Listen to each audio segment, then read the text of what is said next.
Good morning. Welcome to this morning's worship at the Winchester Unitarian Society.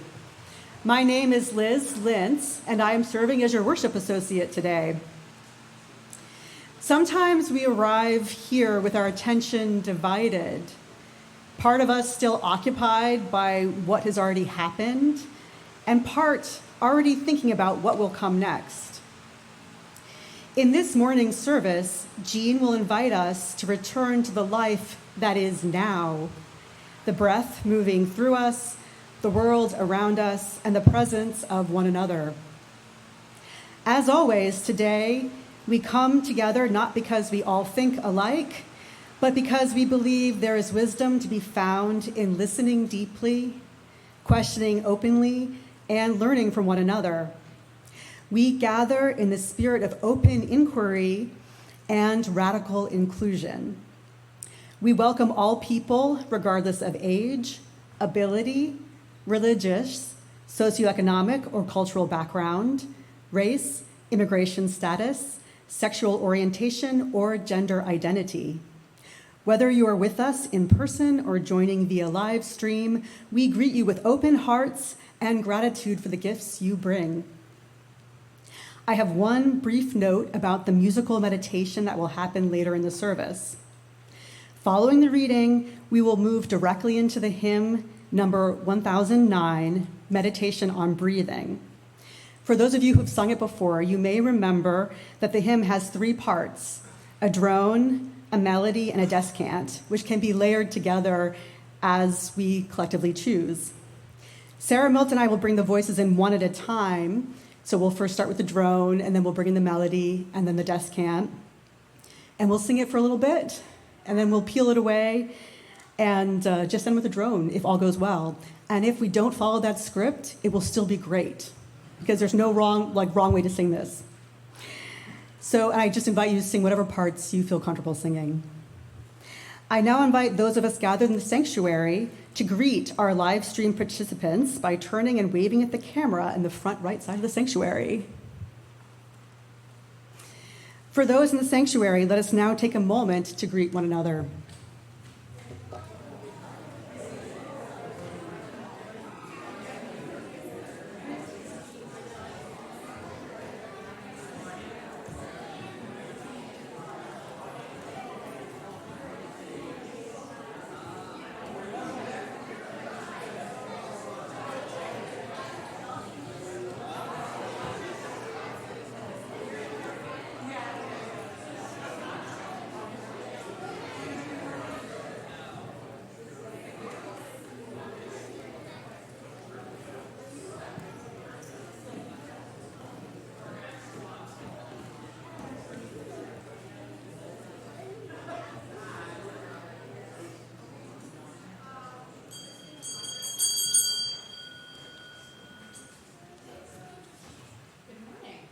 Good morning. My name is Jean McClurkin, and I will be your service leader today. I use the she, her pronouns. Today, we are going to talk about a few concepts that I hope come together for us all. First, we're going to talk about the concept of mindfulness and how powerful just breathing and showing up to your present moment can be. The Unitarian Church that we went to in Iowa had a slogan: open to life, expecting to love, and prepared to serve. It always struck me as mindfulness in action. So we're going to focus a good deal of this service itself on being a meditation of breath and acceptance. The second concept is about how through hindsight and reflection, we can see new meaning, value, appreciation, and even gratitude in our memories. They become mindful moments, lessons from the universe.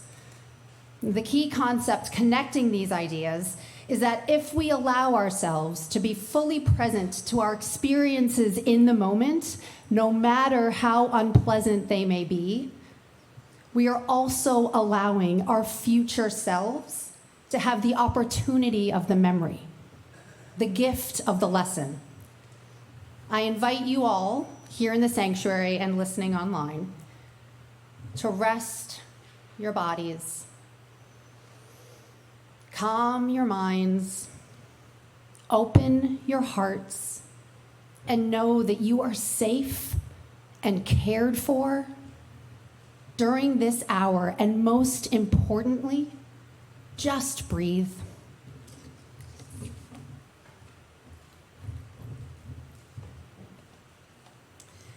I now invite Olson McClurkin to come forward to light our chalice while I read these chalice lighting words entitled Breath of Life by Dana Falls. I breathe in all that is, awareness expanding, to take everything in, as if my heart beats the world into being. From the unnamed vastness beneath the mind, I breathe my way into wholeness and healing. Inhalation, exhalation, each breath a yes and a letting go, a journey and a coming home. And now please rise in body or in spirit and join in singing our opening hymn, number 86 in the gray hymnal, Blessed Spirit of My Life.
We now invite those young and young at heart to come on forward, and I'm going to need Olson Scott McClurkin's help.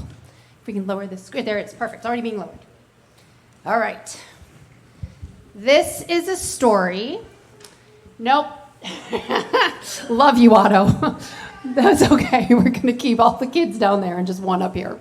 So this is a story that we used to read all the time. I'm going to actually have Olson read it. So I'm going to hold the mic for him. Go for it. This is Saturday by Oge Mora. Saturday. This morning, Ava and her mother were all smiles. It was Saturday because Ava's mother worked Sunday, Monday, Tuesday, Wednesday, Thursday, and Friday. Saturday was the day they cherished. On Saturdays, they zipped to the library for weekly story time. On Saturdays, they lounged in the salon chairs and got new hairdos. On Saturdays, they picnicked in the grass for a peaceful afternoon on the park. And on this Saturday, they would also ride the bus across town for a one-night-only puppet show. The day would be special. The day would be splendid. The day was Saturday. Ava and her mother could hardly wait. So, zoom, off they went. But when they reached the library, story time was canceled. Oh no, Ava cried. It's canceled, wailed Ava's mother. Attention, patrons. Story time is canceled today. Please join us next Saturday. They paused, closed their eyes, and let out a deep breath. Don't worry, Ava, her mother reassured her. Today will be special. Today will be splendid. Today is Saturday. So, zoom, off they went. But as they left the salon, whoosh, their hairdos were ruined. Oh no, Ava sobs. Our do's, boo-hooed Ava's mother. They paused, closed their eyes, and let out a deep breath. Don't worry, Ava, her mother reassured her. Today will be special. Today will be splendid. Today is Saturday. So, zoom, off they went. But the peaceful afternoon at the park was loud. Oh no, Ava groaned. What did you say? It's too noisy, yelled Ava's mother. They paused, closed their eyes, and let out a deep breath. Don't worry, Ava, her mother reassured her. Today will be special. Today will be splendid. Today will be ruined if we miss that bus. So, zoom, off they went. To the extra special one-night-only puppet show they went. We made it, Ava exclaimed as they arrived at the theater. Thank goodness, Ava's mother sighed in relief. Hooray for Saturday, they cheered. Tickets, chirped the lady at the door. Ava's mother reached into her purse. But the tickets weren't there. Oh no, Ava's mother gasped. I left our tickets on the table. As Ava watched, her mother crumpled. I've had it, she sighed. Story time was canceled, our hair was ruined, the park was loud, and now we're missing the puppet show. I'm sorry, Ava. We looked forward to this all week, and I've messed up everything. I ruined Saturday. Ava was quiet for a moment. Then she closed her eyes and let out a deep breath. Don't worry, Mommy, Ava reassured her. Today was special. Today was splendid. Saturdays are wonderful because I spend them with you. So slowly, hand in hand, off they went. When they reached their apartment door, Ava turned to her mother. She had an idea. What if we, Ava started. You know we could, her mother began. So they did. What a beautiful day. Thanks.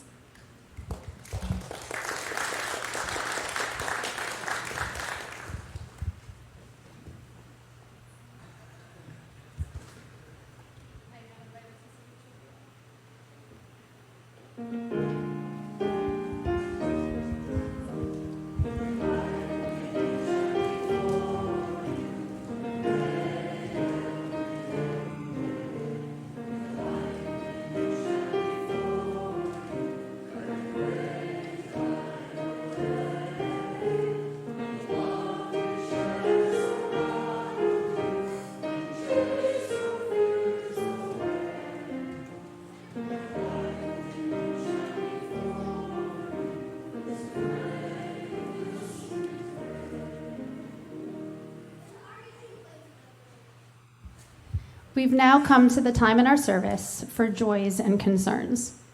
At this time, you're invited to come forward, share a joy or concern, light a candle. Please know the service is live streamed, so your joy, your concern can be shared with the wider world and will be archived, so just know that. We can also have Liz come around and offer candles to folks to light if you'd prefer to stay in your seat.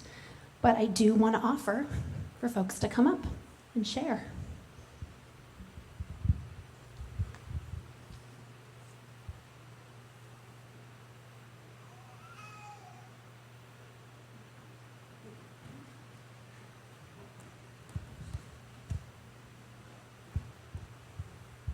Hi, I'm Peter McEntee. This is a little premature, I guess, but me and my wife are kind of going crazy these days, getting ready for the arrival of our son and daughter-in-law and almost 2-year-old granddaughter from Germany, where they live, so that they can be present at my daughter Nora's wedding in later August.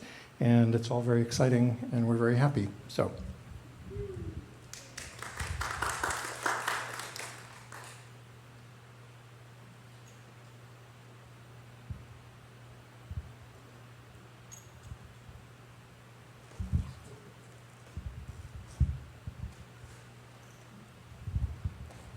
This is also, I'm Jesse Weinstein. This is also a somewhat sort of forward-looking mixture of joy and concern. I am scheduled to be giving a service, leading a service later this summer, which I'm really looking forward to. And also, it's intimidating. It's a bunch of preparation. It's a bunch of figuring out what to say. And I have a kid. So, just wanted to share that with you all. You want to light a candle, Jesse? I'm going to light a candle for Jesse's joy and concern.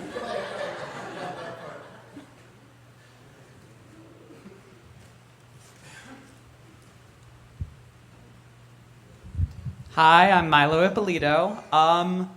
As with everybody who's shared so far, this is a lot of joy and a lot of concern, but I am going to college in 6 weeks. Yeah, going to UMass Amherst Commonwealth Honors College. It's going to be really fun, but like Jesse said, there's a lot of preparation, a lot of figuring out what to say, and a lot of, But I'm sure I'm going to be fine. I'll make sure that if the Unitarian Church at Amherst is better, I won't tell you. And if it's worse, I'll tell the people who I know won't mind that.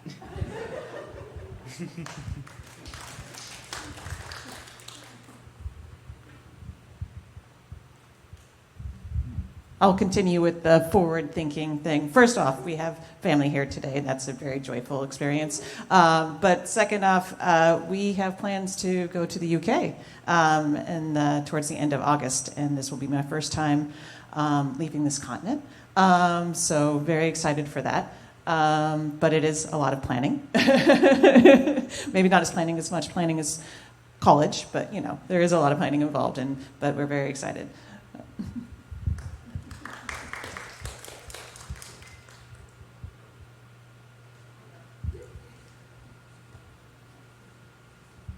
I'm Sarah Mill, and as most of you know, I'm working on John's quilt this summer, and it's on track.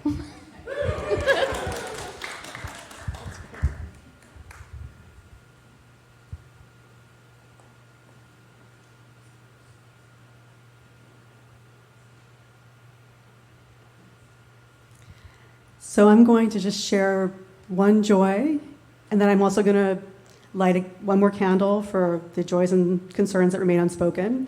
After that, we'll have a little silence, and then we'll go into our hymn, Loving Kindness. So my joy is that I'm just loving our summer services, and I want to thank everybody for being here and everybody who's participated so far, and all of our leaders who are yet to participate. It's just a really special time of year, and really just fills me with so much great feeling. So thank you for being part of it.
is Embracing Formal Practice, Tasting Mindfulness by Jon Kabat-Zinn. As a reminder, this reading will lead directly into our meditation hymn, Meditation on Breathing, number 1009 of the Teal Hymnal.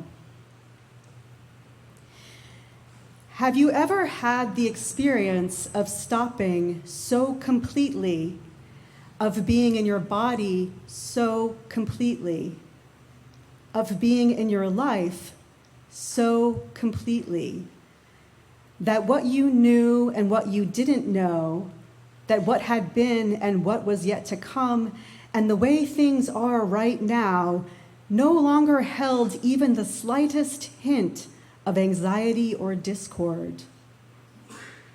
It would be a moment of complete presence, beyond striving, beyond mere acceptance, beyond the desire to escape or fix anything or plunge ahead.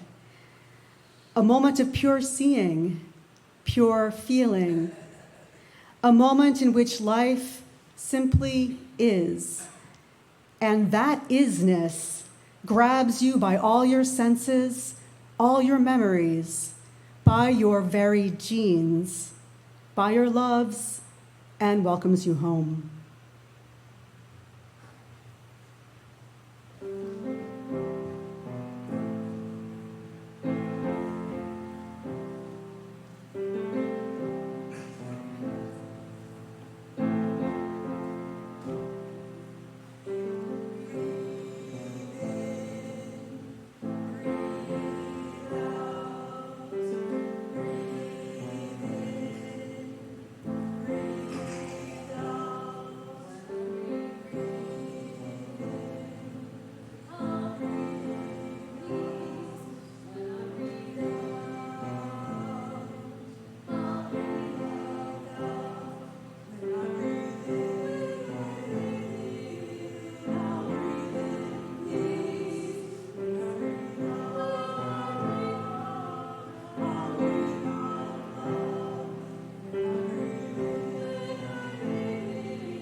Good job, everybody.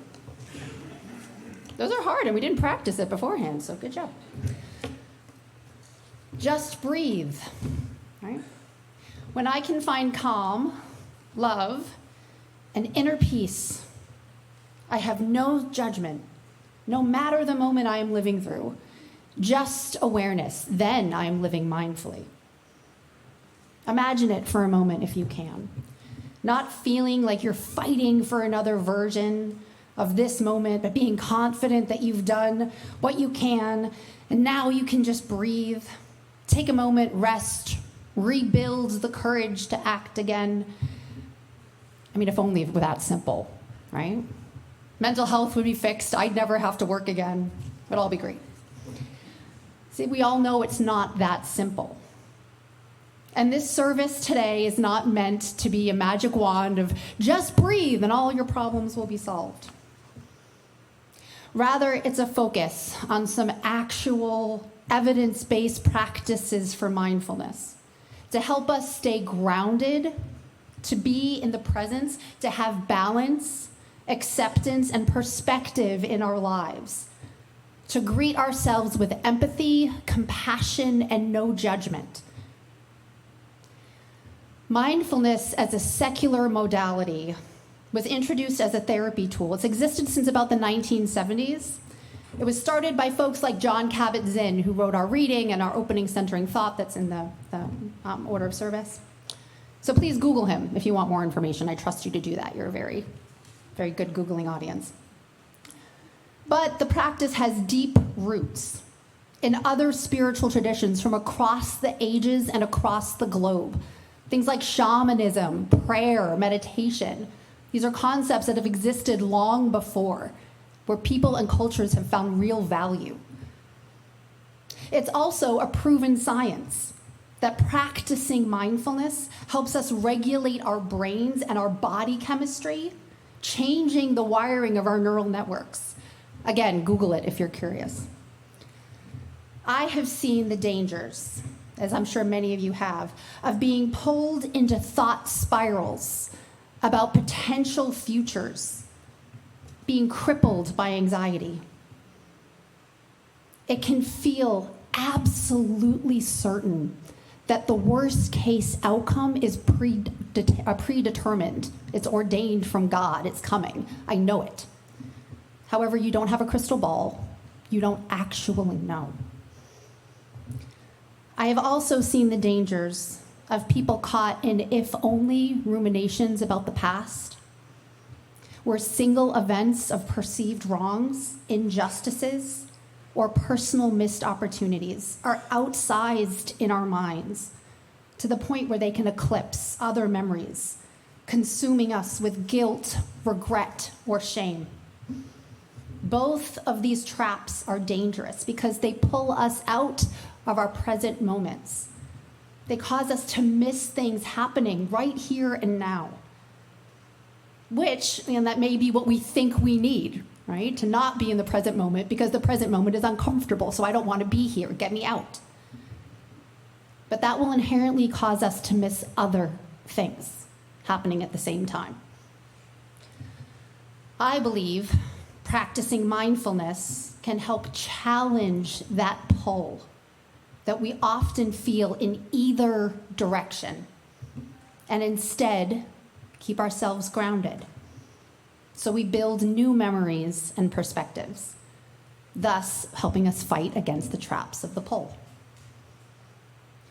Today, I'm going to share 3 stories from my own life that underscore how I see the benefit of mindful moments. These particular stories have felt powerful to me in different ways. They help me stay mindful in my present moment today. All 3 of these stories have felt like winks from the universe, different life lessons, saying, Jean, pay attention, this is important. The first one was back in Sunday school. When I was about, 10 or 11, I remember the stuffy first floor of an old parsonage in Westford, Massachusetts. It was really hot, no air conditioning. We were shown a cartoon movie with an animation style that was reminiscent of Schoolhouse Rock. And those of you of a certain age will know what I'm talking about. The short movie was about a child who prayed for a way to be done with his chores so he could go enjoy time with his friends. And well, wouldn't you know it, he was granted that wish by an angel. He was given a veritable fast-forward button. And this button wasn't just for one-time use, but it was something the boy got to keep. And there may have been some cautionary language like, be careful what you wish for, or with great power comes great responsibility, but that's not part of my memory. I don't remember that part. Regardless, the boy used that button immediately, and it worked. His chores were done, and he was enjoying himself with his friends. From then on, as you can imagine, the boy, every time he was faced with a challenging situation, he pushed the button. He didn't have to deal with it. Skipped right through. And as you will rightly infer, because I mentioned this was a cartoon I saw at Sunday school, there was a heavy-handed moral message, right? And sure enough, the last scene of that movie, the one that sticks in my brain from that stuffy first floor room, was the boy, now drawn as a man, standing over the grave of a wife he never knew. The mindful moment message that I take away from this memory is that all aspects of our life are valuable and important to our story. We do not get to choose. We do not get to skip. And we are actually better for it. I've had many opportunities in my life to think back to this story, to use it to help me realize the gifts of being present, even when it's uncomfortable, and the desire to just fast forward through something really hard. Rather, I can pause, close my eyes, just breathe, and say to myself, don't worry, Jean. This moment will pass. With or without you. It'll be okay. What can you learn from this? How can you grow? What are the lessons here? The second story I want to share from my life, that was a mindful moment from the universe. It was a lesson, it really was. I was probably about 19 or 20 in college in Boston. I had just had one of my first deep heartbreaks. You know, the kind where you feel torn open, ripped apart, and your heart gets thrown out and splat on the ground. One of those. I was convinced that the only thing that could fix me in that moment of heartbreak was seeing the sunset at Breton Point in Newport, Rhode Island. I'd grown up going to Newport. Every April, and Breton Point in particular, was a special place for both me and my mom, especially at sunset. It was a place we would just sit and watch the water by the jetty, think, talk, just sit in silence. I was convinced it was the only thing that could soothe my soul. I had to get there. It was worth the 90-minute drive from Boston. Now, this is probably 1998 or 1999, my age there. But it was pre-Google Maps, that's the point. And I knew the way by heart. I did, I'd been there many, many times. But I didn't account for the post-work traffic that would happen with commuters. And I remember so clearly that anxious and uncomfortable feeling watching the sunset as I was passing the Saconnet Bridge on 24. There it was, getting lower and lower in the sky. Nothing I could do about it. I was crying. I was uncontrollably angry at everything that had happened to cause me to miss the one thing that I thought that I needed. Now, by the time I got to Breton Point, it was most definitely after the sun had set totally and completely. It was pitch black. I remember parking the car, wiping the tears from my eyes, getting out, sitting on the hood of my car, and saying to myself, well, this sucks. Now, whether I realized it right then or sometime later, this moment made a significant memory for me in that it viscerally helped me realize you can't recreate beautiful moments or curate events outside of your control, no matter how hard you try. Looking back now, I am so grateful, right, that I missed that sunset. I got a chance to learn the value of accepting a moment and realizing when something is out of my control. Instead, I can pause, close my eyes, just breathe. Say to myself, don't worry, Jean. This moment will pass, with or without you. What can you learn from this? How can you grow? The third mindful moment It was about a year or two after Devin and I had just moved into our first apartment in Denver, Colorado, right after we got married. We were decorating our first apartment together, feeling really official and grown up. Now, the apartment was huge by Boston standards. It had a fireplace and a mantle, 2 bedrooms, 2 patios. It was amazing. I put an award that I'd been given up on that mantle. Been given the award a few years prior. Felt so proud of it. I'd gotten this beautiful all-glass plaque from the LA Gay Lesbian Center for work that I had done volunteering in support of marriage equality. It was the Volunteer of the Year award. At the time, it meant so much to me because I'd been recognized for doing something that I was really proud of. I genuinely had no idea such an award was even possible. It wasn't something I was expecting. I was just doing something that I felt really mattered.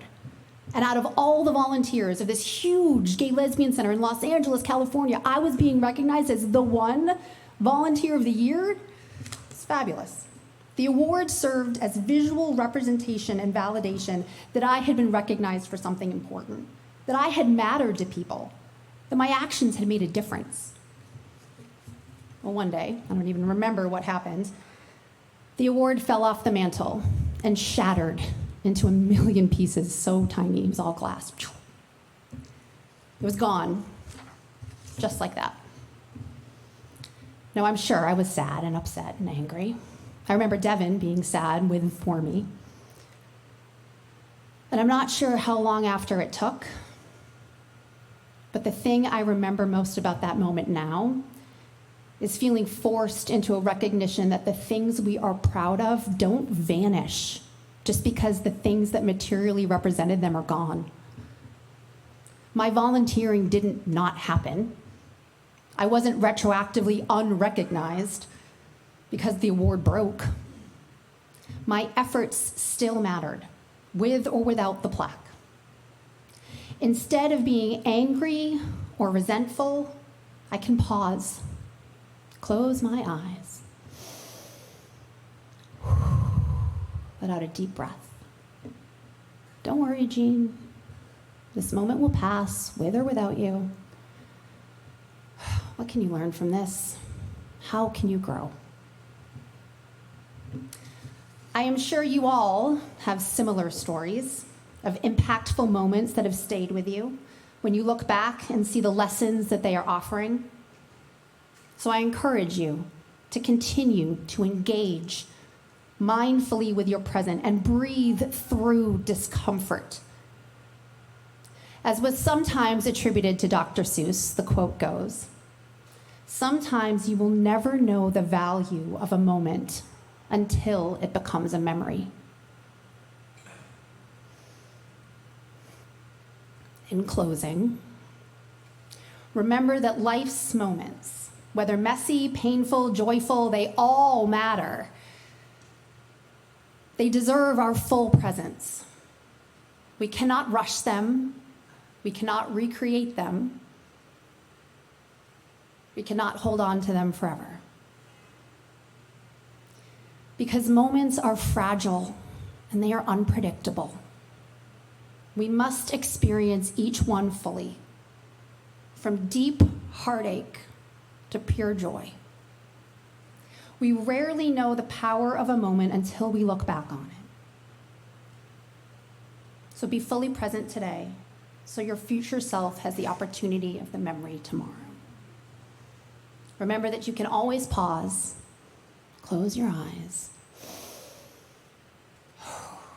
let out a deep breath. Don't worry.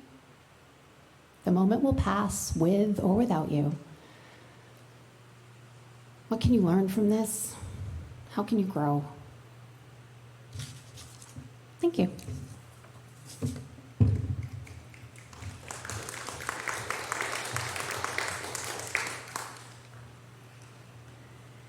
Our weekly offering is an opportunity to respond to the abundance we've received, a moment when we transform our gratitude into action and make our values visible. Information about how to give is in your order of service and will appear on screen for those attending via live stream.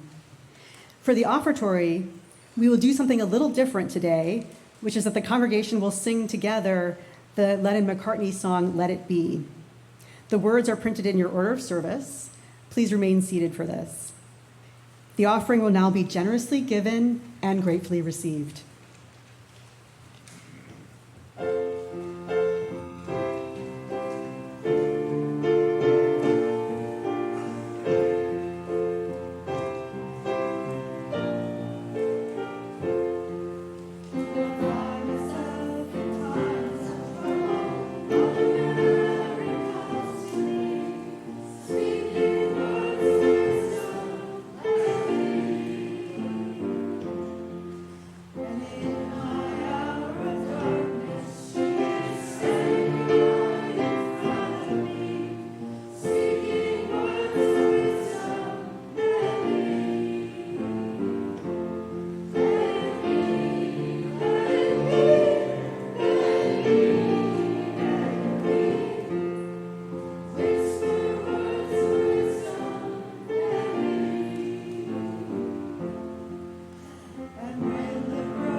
Those who wish to do so are invited to join me in saying our shared affirmation. We gather not for ourselves alone, but to use our common power to build the beloved community within and beyond these walls. We create and reaffirm this covenant this day to make justice flourish, to practice compassion amidst difference, and to embody transformative love. Please now rise in body or in spirit and join in singing hymn number 108 in the gray hymnal, My Life Flows On, an Endless Song. We will sing only verses 1 and 2.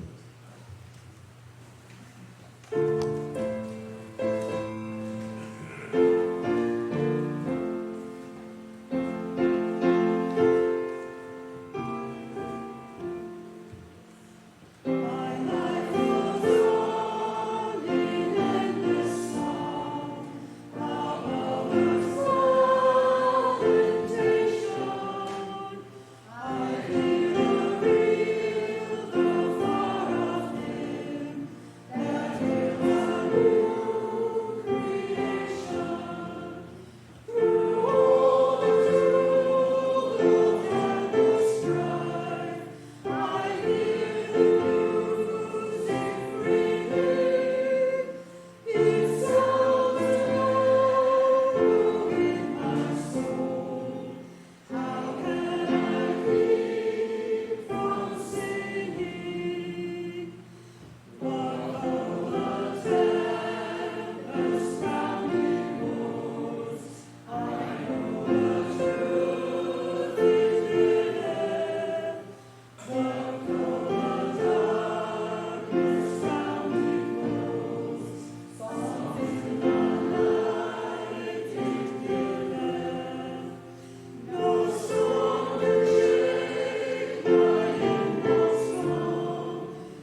Our final words today come from a poem that I found that I thought really captured the spirit of what I was hoping to share with all of you today. This is a poem called Each Moment is Precious by Patricia Fleming. Live in the moment, just take it all in. Pay attention to everything right there and then. Don't let your mind wander to what's coming next. Cherish this moment and give it your best. Don't let tomorrow make you rush through today, or too many great moments will just go to waste. And the person you're with, in that moment you share, give them all of your focus, be totally there. Laugh till it hurts, let the tears drop. Fill up each moment with all that you've got. Don't miss the details, the lesson is there. Don't get complacent, stay sharp and aware. It can take but a moment to change your life's path. And once it ticks by, there's no going back. In just 60 seconds, you may make a new friend, find your true love, or see a life start or end. You become who you are in those moments you live. And the growth's not in taking, but in how much you give. Life is just moments, so precious and few. Whether it's valued or squandered, it's all up to you. Thank you for spending this time. Thanks.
Please join me in saying the words for extinguishing our chalice. They're in your order of service. We extinguish this flame, but not the light of truth, the warmth of community, or the fire of commitment. These we carry on our hearts until we are together again. Our service has ended, but our life of service continues. Please join us for refreshments and conversation in the Sims room.